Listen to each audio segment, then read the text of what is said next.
So the story behind You Will Be Mine. Uh, when I was, call it 20 years old, something like that, I had a huge crush on this girl that I worked with, and she was a friend of mine.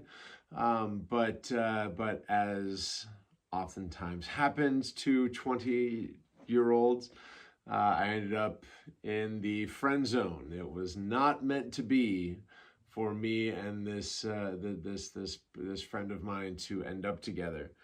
And it was an interesting thing. It's always weird when you kind of end up in those situations, when you end up kind of in that friend zone situation where you have to make a decision as to whether or not you really want to be friends with somebody, or to kind of cut your losses and say, well, what I really wanted was not a friendship, but a relationship, but I just didn't have the guts to talk about it and to kind of be upfront with her. And so I again didn't end up working out for me, but I did end up making a kind of being upfront with her, and telling her that I had feelings for her, and it did not she did not share those, and that's okay. Of course, at the time, it was not. I was devastated, but we move on, right? We get better. But again, you kind of get to that point where you have to make a decision. Do you want to try to? I mean, was this person really a friend of yours in the first place, or were you just trying to make a roundabout into developing a relationship in some way?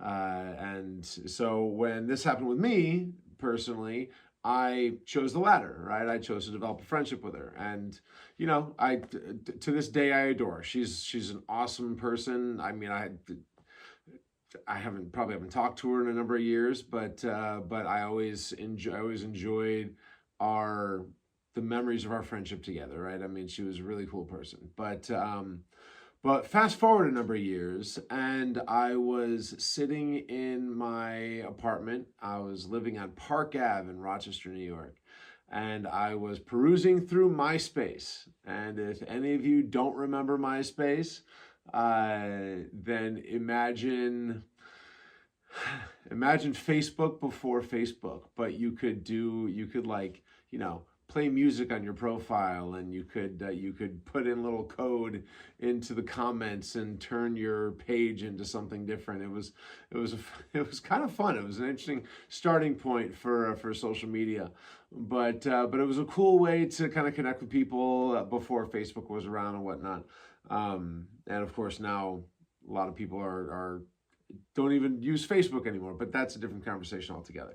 So anyway, I'm perusing MySpace, and I'm taking, this friend of mine had posted a series of pictures that she had taken from a modeling shoot that she had done. And so, being interested in what she was doing, I took a look, and I started kind of looking through the pictures, and I came across one picture in particular that just stopped me in my tracks. We talk a lot thumb stopping now, right? When you're kind of scrolling up, and all of a sudden you see something that stops you scrolling, right? This is kind of the pre-mobile phone version of that, and this photo just hit me. There was something about the composition of the photo. Photographer did a wonderful job with this picture, but moreover, this friend of mine, the way that the look that she had in her eyes, the way that she was able to look at the camera and express just an amazing amount of feeling and expression and thought with just a look on her face was just mind blowing. And I have always been a fan of photography, and so this was something that really struck me. I was really impressed by the photograph, and by the look that she had, and the kind of the posturing and whatnot. And so, I sat there with it, and I remember thinking to myself, I'm like, man, if this was 5 years ago, or however long it was, we'll call it 5 years ago. If this was 5 years ago, this photo would have floored me. I would not have recovered. This was like everything that I was in love with about this girl back when I had a thing for her. And I remember that feeling, just that, wow, that's amazing. Such an incredible photograph, such an incredible shot, such expressive eyes. And all of a sudden it hit me. I'm like, this is song worthy. And I sat down, and I was sitting on my couch, and I picked up my guitar, and just kind of out of nowhere I started kind of playing around with this concept of the just kind of what I felt this photograph to be expressing. And it was just this kind of driving feel that it gave me. And that was the start of You Will Be Mine. And that was the way that the song was inspired. And so the first line of the song is, "Those dark eyes staring at me from against the wall," which was literally the pose that she was in, right? I mean, she was leaning up against the wall, staring directly into the camera. And so it's a fun song. I love the song, but the story behind it is something that I find to be even more exciting and engaging, because there are times when you can't help yourself. You don't have a choice. You just have to write what you feel. And that was one of those moments. And I mean, I was 25 years old, 26 years old, something like that, when I wrote this song. And it was impressive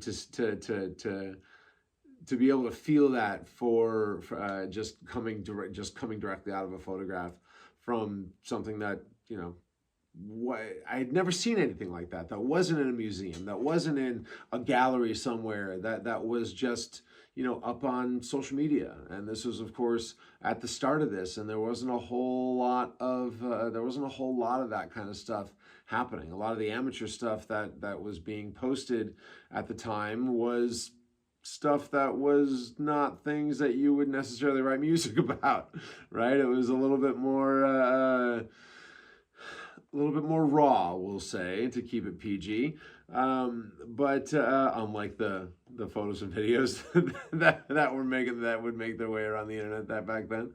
But there was nothing stopping. There was nothing that really that moved you from your soul, right? And so it was cool to kind of have one of those things where that was personally my first time on a social media app that kind of hit me and made me and really struck me like that. So that's where You Will Be Mine came from, and that is how that's how the song was written. And so I sat there and I kind of did this.